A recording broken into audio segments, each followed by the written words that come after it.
जी। सच साहिब। क्या नाम है बहन जी आपका? ममता। बहन जी आप कहाँ के रहने वाले हैं? सिरसपुर बादली की। बहन जी संत रामपाल जी महाराज से नाम दीक्षा आपने कब ली? 12 नवंबर 2011 को। संत रामपाल जी महाराज से नाम दीक्षा लेने से पहले क्या आप कोई भक्ति साधना भी करते थे? भगत जी भक्ति साधना तो कुछ ऐसी कोई खास नहीं करते थे, क्योंकि भगवानों के प्रति ऐसी कोई आस्था नहीं थी। दुख इतना था बहुत ज्यादा, इस वजह से जो मम्मी करती थी वही करते थे। ये व्रत त्योहार त्योहार तो उनके लिए सही है, जो पैसे वाले हो गरीब आदमियों के लिए तो कोई त्योहार भी फीके हैं। कोई हम ऐसा कोई खास त्योहार या व्रत मैंने नहीं किया कभी। हम इतने दुखी थे, हमारे पापा शराब पीते थे और कभी कभी तो मारपीट भी करते थे मम्मी से। और कभी हमारी ऐसी कंडीशन थी, कभी कभी हम भगत जी भूखे भी सो जाते थे, रोटी भी नहीं होती थी हमारे पास टाइम से। ऐसी सिचुएशन थी हमारी। उस भक्ति साधना से हमें सर कोई लाभ नहीं मिला। बहन जी फिर आपको संत रामपाल जी महाराज के बारे में जानकारी कहाँ से मिली? भगत जी मेरी मम्मी ने नाम ले रखा था पहले, तो उसी से पता लगा हमें। तो हमने गुरुजी का सत्संग टीवी पे देखा था। संत रामपाल जी महाराज हमें ज्ञान बता रहे थे किताबों में से पढ़ पढ़ के, तो उसी को पढ़ के और फिर हमारी समझ में आया कि हाँ ये सही ज्ञान है और ये शास्त्रों के अनुसार है। तभी हमने संत रामपाल जी महाराज से मैंने दीक्षा ग्रहण करी। बहन जी हमने सुना है कि संत रामपाल जी महाराज से नाम दीक्षा लेने के बाद श्रद्धालु को बहुत सारे लाभ प्राप्त होते हैं, तो क्या आपको भी लाभ प्राप्त हुए संत रामपाल जी महाराज से नाम दीक्षा लेने के बाद? सर जी बहुत से लाभ प्राप्त हुए हमें। मेरे पापा दारू शराब बहुत ज़्यादा पीते थे, तो इस वजह से हम ज़्यादा परेशान थे। हमारी आर्थिक स्थिति इतनी ख़राब थी बहुत ज़्यादा, कभी कभी हम भूखे भी सो जाते थे। हमारे घर में आटा नहीं होता था खाने के लिए। 4 सितंबर 2011 की रात भगत जी ऐसा हुआ, मेरे पापा ने इतनी ज़्यादा ड्रिंक कर ली थी, बहुत ज़्यादा। वो नाली में गिरते हुए आ रहे थे और हमारे घर पे गली वाले बच्चे आके बता रहे थे आंटी अंकल वहाँ पे शराब पी के पड़े हैं, वहाँ से उठा के ले आओ। तो मेरी मम्मी ने कहा कि मैं नहीं लेके आऊँगी, अपने आप आएंगे। जैसे तैसे गिरते पड़ते मेरे पापा घर तक आ गए। उसके बाद हम देख के अपनी कंडीशन को देख के बहुत रोए, बहुत ज़्यादा। मेरी छोटी वाली बहन को तो हार्ट अटैक भी आने वाला था, पर परमात्मा की दया से सब संभल गए।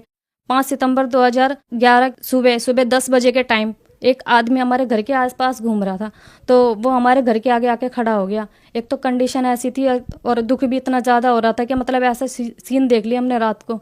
तो वो सुबह आया और मेरी मम्मी से कह रहा कि वो आपके जो हस्बैंड है वो ज़्यादा पी लेते हैं। तो मेरी मम्मी ने गुस्से में आके बोला कि मतलब आपके पैसों से पिए क्या उन्होंने दारू? तो कहने लगे नहीं मेरे पैसों से तो नहीं पी, लेकिन ये सही बात नहीं है। और उस आदमी को हम जानते भी नहीं थे। वो तो संत रामपाल जी महाराज जी ही आए थे उस आदमी के रूप में। तो उन्होंने बोला कि आपने तो चाय की भी नहीं पूछी। तो सर हमने चाय बना के दे दी, तो एक बार तो उन्होंने चाय पी ली और वो बात करते रहे। पापा को भी बाहर बिठा लिया, तो पापा से उन्होंने सारी बात हंगवाई कि तुमने बताओ होटल पर रोटी खाई थी कि नहीं खाई थी? तो पापा ने बोला कि हाँ। और जब हमने पूछा था रात को, तो उन्होंने कहा कि नहीं मैंने रोटी नहीं खाई है, मैं भूखा हूँ। तो रात को फिर पापा के लिए खाना भी बनाया था रात को, पर पापा ने वो खाना खाया नहीं। फिर सुबह बताने लगे, फिर वो सारी बात मतलब जैसे जैसे वो पूछ रहा था आदमी, तो उसी टाइप से पापा बताने लगे। फिर संत रामपाल जी महाराज के रूप में जो वो आदमी आया था, वो बोला कि आप ये मत सोचना कि ये औरत अकेली, अगर आप आगे से ठेके पे जाओगे, अगर आगे से ठेके पे गए तो मैं तुम्हारे साथ आऊँगा और घर पे आके बताऊँगा। तो फिर पापा को उसने बाहर जाके कुछ समझाया, बाहर अकेले में ले जाके कुछ समझाया। उसके बाद फिर पापा घर पे आ गए। उस दिन से भगत जी हमारा दिन ही बदल गया। पापा रोज ज्ञान गंगा पढ़ते। और 10 सितंबर 2011 को पापा ने संत रामपाल जी महाराज से सतलोक आश्रम में नाम दीक्षा ग्रहण कर ली। फिर पापा ने शराब छोड़ दी। संत रामपाल जी महाराज की शरण में जब सतलोक आश्रम गए, तो संत रामपाल जी महाराज ने आशीर्वाद देते हुए कहा कि अब आप ठेके पर मत जाना। ताज्जुब की बात है कि मतलब कि मेरे पापा को और गुरुजी बोल रहे, संत रामपाल जी महाराज बोल रहे कि ठेके पर मत जाना भगत जी। जब पापा ने घर पे आके बताया तो हमारे रोम रोम खड़े हो गए थे। उस टाइम मैंने नाम नहीं लिया था, मैंने 12 नवंबर 2011 को नाम लिया। तो उस दिन से हमें लगा कि हाँ परमात्मा है और हमारे दिन बदल जाएंगे। उस दिन के बाद फिर 12 नवंबर 2011 को मैंने भी संत रामपाल जी महाराज की शरण ग्रहण करी सतलोक आश्रम में। सर भक्ति करते करते हम एक दिन कहीं जा रहे थे, तो रास्ते में बस में मेरा एक्सीडेंट हो गया, मेरे और मेरी सिस्टर का। बस पलट गई और एक्सीडेंट हो गया। तो एक्सीडेंट में सर मेरा ये जो कूल्हा है ना, ये फ्रैक्चर हो गया था। और ये सांपले की बात है, सांपला से सीधे पीजीआई रोहतक एम्बुलेंस में हमें ले जाया गया।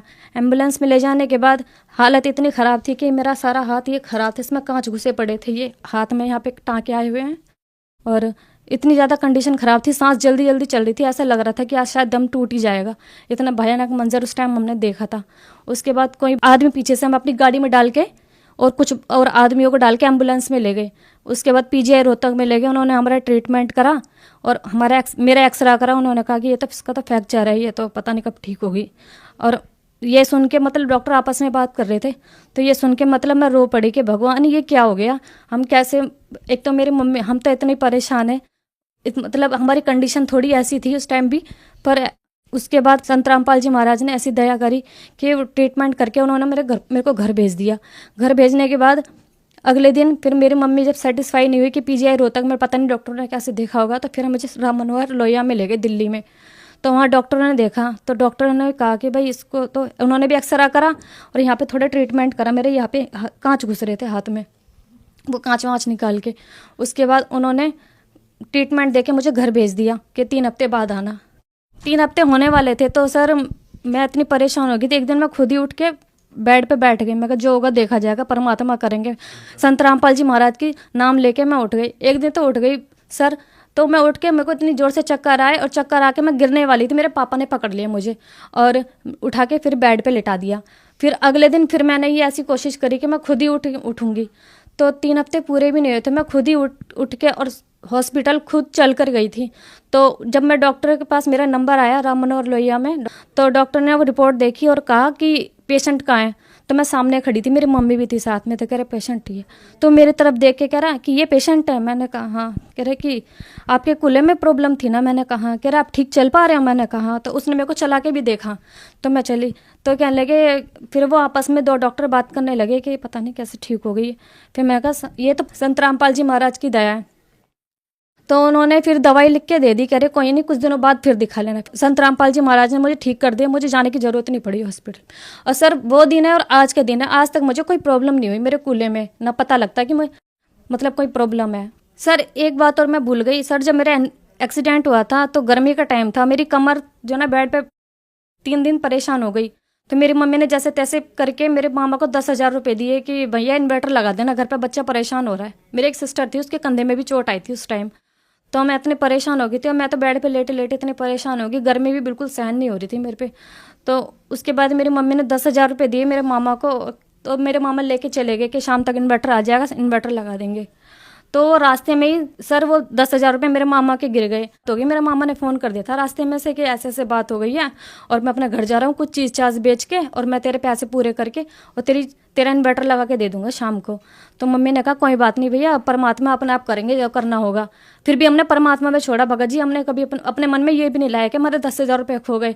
हमने कहा कोई बात नहीं, परमात्मा हमारी कौन सी आपत्ति टाल रहा है पता नहीं। उसके बाद सर मेरा भाई ट्यूशन चला गया, रास्ते में उसके टीचर मिला, उसने बोला कि आज ऐसे ऐसे बात है कि पड़ोस वाले आदमी को 10,000 रुपये मिले पर्स में। तो उसने बोला कि भैया मेरे मामा के 10,000 रुपये गिर गए थे, वो इन्वर्टर लेने के लिए जा रहे थे, ऐसे ऐसे मेरी बहन का एक्सीडेंट हो गया है। तो कहने लगे कैसा पर्स है। उसने कहा कि ब्लैक कलर का पर्स है। तो उसने दिखाया पड़ोस वाले ने कि ऐसी पर्स है और उसने कहा कि ये मेरा मामा है। तो कह रहे अपने मामा को बुला ले। तो कुछ देर पीछे मेरे मामा जी आ जाते हैं। तो मेरे मामा जी ने बता दिया कि मेरे पर्स में इतने इतने पैसे हैं और इतने मतलब चीज़ें। तो वो सारी बता दे, कह रहा हाँ आप सच बता रहे। तो वो 10,000 रुपये संत रामपाल जी महाराज की दया से मिल गए। नहीं तो सर कोई भी आज पैसे देने वाला नहीं था। आज के ज़माने में सब इतने लालची हैं कि कोई पैसे बताने वाला है भी नहीं जो बताता। और सर उसके बाद यह लाभ हुआ कि संत रामपाल जी महाराज की शरण में आके 16 अक्टूबर सन 2016 को मेरी शादी हो गई, जिसमें ना कोई दहेज लिया गया, ना कोई बात लिया गया, बिल्कुल ना एक पैसे का लेन देन हुआ। उसके बाद में सर मेरे भगत जी मेरे हस्बैंड, उनके पेट में दर्द हो गया। तो डॉक्टरों को दिखाया तो उन्होंने अपेंडिक्स की प्रॉब्लम बताई और बोला कि ऑपरेशन होगा। पर परमात्मा पे भरोसा था सर हमको। उसके बाद हमने गुरुजी संत रामपाल जी महाराज के पास प्रार्थना लगाई और बोला कि परमात्मा ऐसे ऐसे बात है। तो संत रामपाल जी महाराज ने बोला कि ऑपरेशन नहीं करवाना बेटा, ऐसे ठीक हो जाएगा। सर वो दिन है और आज का दिन है। संत रामपाल जी महाराज की कृपा से मेरे हस्बैंड बिल्कुल ठीक है। आर्थिक कंडीशन तो ऐसी थी हमारी कि टाइम पे स्कूल की फीस जमा करने के लिए पैसे नहीं होते थे, कभी बिजली का बिल भरने के लिए पैसे नहीं होते थे, कभी खाने के लिए पैसे नहीं होते थे, कभी कभी तो भगत सर हम भूखे भी सो जाते थे। ऐसे भी टाइम हमने देखा है। पर जिस दिन से हमने परमात्मा की शरण ग्रहण की है, संत रामपाल जी महाराज की शरण ग्रहण की है, उस दिन से संत रामपाल जी महाराज ने कभी हमें भूखा नहीं सोने दिया और परमात्मा ने हमारी आर्थिक स्थिति इतनी सही कर दी है बहुत ज़्यादा। बहन जी, जो समाज आज आपको देख रहा है, आप उन्हें क्या संदेश देना चाहेंगी? सर मैं संदेश तो क्या दे सकती हूँ, मैं तो करबत प्रार्थना कर सकती हूँ कि आप संत रामपाल जी महाराज का ज्ञान सुने, किसी के कहने में ना आए। आप ज्ञान को आज पढ़ा लिखा समाज है, ज्ञान को कंपेयर करके देख सकता है, अपने शास्त्रों को कंपेयर करके देख सकता है कि मतलब क्या कह रहे हैं। अगर कोई गलत जा रहा हो तो सही भी तो दिशा बता सकते हैं, पर दूसरों के कहने में ना आए। और अपनी ज्ञान गंगा पुस्तक पढ़े, जीने की राह पुस्तक पढ़े, और संत रामपाल जी महाराज जी से नाम दीक्षा लें और अपना कल्याण करवाएं। बहन जी, संत रामपाल जी महाराज से नाम दीक्षा कैसे ले सकते हैं? सर, संत रामपाल जी महाराज जी से नाम दीक्षा चैनल पे सत्संग आता है, उस चैनल पे नीचे पट्टी आती है, उस पे नंबर आते हैं, आप उस नंबर पे संपर्क करें, पता लग जाएगा आपको कि कैसे नाम दीक्षा ली जाएगी, और अपना नाम दीक्षा लेके अपना कल्याण करवाएं। धन्यवाद बहन जी। सत साई।